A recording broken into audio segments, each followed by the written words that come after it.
¿Qué es el canon bíblico? Muchos de nosotros estamos acostumbrados a tener una Biblia en casa y tal vez algunas preguntas vienen a tu cabeza. ¿Cómo se formó? ¿Cómo rayos tengo lo que tengo en mis manos hoy? ¿Acaso es el canon bíblico confiable? ¿Qué es esa roncha que tengo en mi mano? Hoy hablaremos de todas estas cosas. Bueno, tal vez excepto la última. Ahora, cuando usamos la palabra canon, no nos estamos refiriendo a un evento de tu vida que tiene que pasar para poder mantener la estabilidad del multiverso, tan chido como eso parece, sino que el canon viene del griego canon, que significa vara de medir o una regla.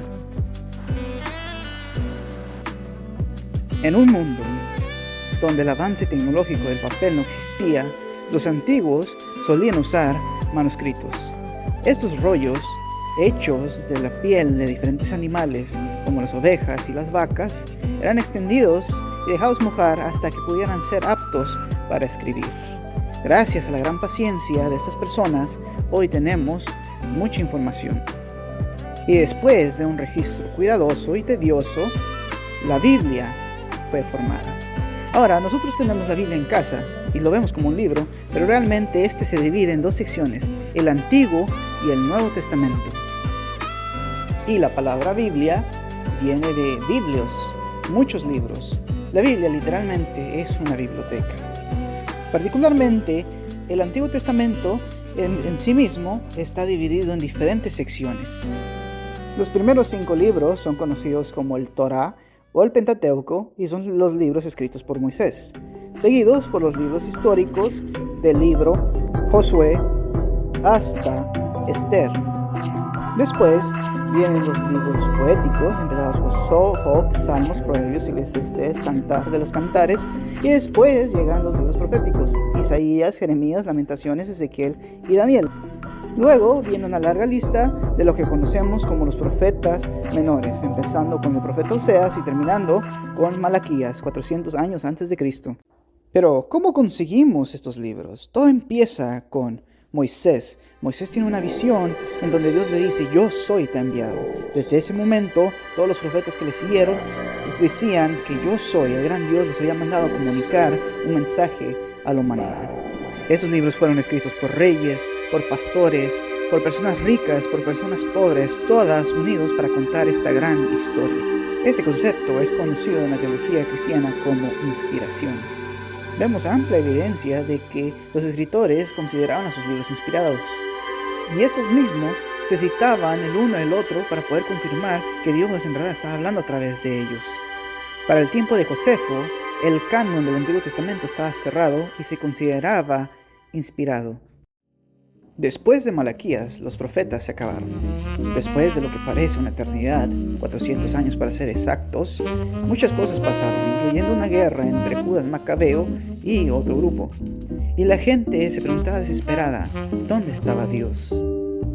Por todos los lugares se escuchaban rumores de que pronto el Mesías había de venir. Y ahí es donde aparece Jesús. Para sus seguidores, Jesús era diferente. En palabras de Juan, en el principio era el Verbo, y el Verbo estaba con Dios, y el Verbo era Dios. En él estaba la vida, y la vida era la luz de los hombres. La luz resplandece en las tinieblas, y las tinieblas no la dominaron.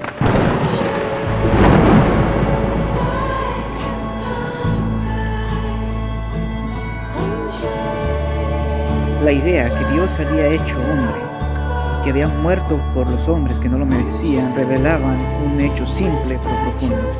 Dios es amor. Esto transformó el mundo, trajo una revolución. El antiguo orden había sido derrocado y había surgido un mundo enteramente nuevo. Y de esta bella historia surgió el Nuevo Testamento, el cual también está dividido. Los primeros 4 libros, conocidos como los 4 evangelios, Mateo, Juan, son las historias que Jesús vivió. El libro de Hechos es conocido como histórico, mientras las cartas a los romanos hasta Filemón son consideradas como las cartas paulinas, seguido por las cartas generales, empezando con Hebreos y terminando con Judas, y por fin Apocalipsis, el único libro profético del Nuevo Testamento. Estos escritores estaban tan movidos por la historia de Jesús que no pudieron contenerse y empezaron a esparcirlo por donde quiera que podían. Al principio, estas historias eran nada más que orales y todavía no eran escritas. Los apóstoles compartían esto de boca en boca, de multitud en multitud, pero conforme pasó el tiempo, se decidió que era una buena idea escribir las historias que ellos contaban, y así nacieron los 4 evangelios. Historias que empezaban en el nacimiento de Jesús y terminaban con su crucifixión, el cual ellos miraban como el clímax del mundo. Pero tal vez te puedes preguntar, ¿y dónde salieron los demás libros? Bueno, al comienzo tampoco teníamos esos libros con nosotros, sino que los apóstoles, movidos por el Espíritu de Dios, mandando diferentes letras a diferentes iglesias alrededor del mundo, lo hicieron con la intención que fueran leídas en ese lugar. Las iglesias conservaron esas letras y con el tiempo se las compartieron entre ellas, y así poco a poco fue naciendo el canon del Nuevo Testamento. Ciertos documentos, como el fragmento muratoriano, hecho alrededor del 170 después de Cristo, nos revelan que el Nuevo Testamento era aceptado tal como lo teníamos en el día de hoy. Este, por ejemplo, incluye libros como Lucas, Juan, Hechos, las Cartas Paulinas, el Apocalipsis y otros más. Aún más, gracias a los escritos de los así llamados padres de la Iglesia, podemos saber que muchos de los libros que usamos hoy eran usados también en ese tiempo.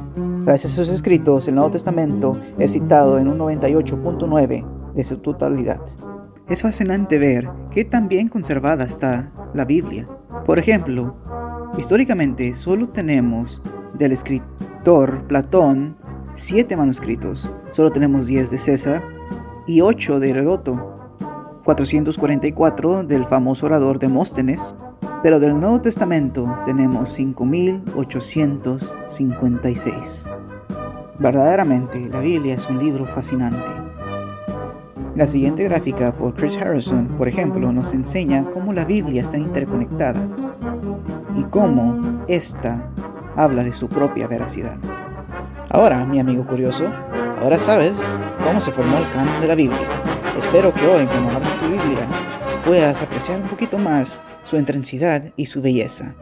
Pero todo esto es solo el canon bíblico. Hasta la próxima.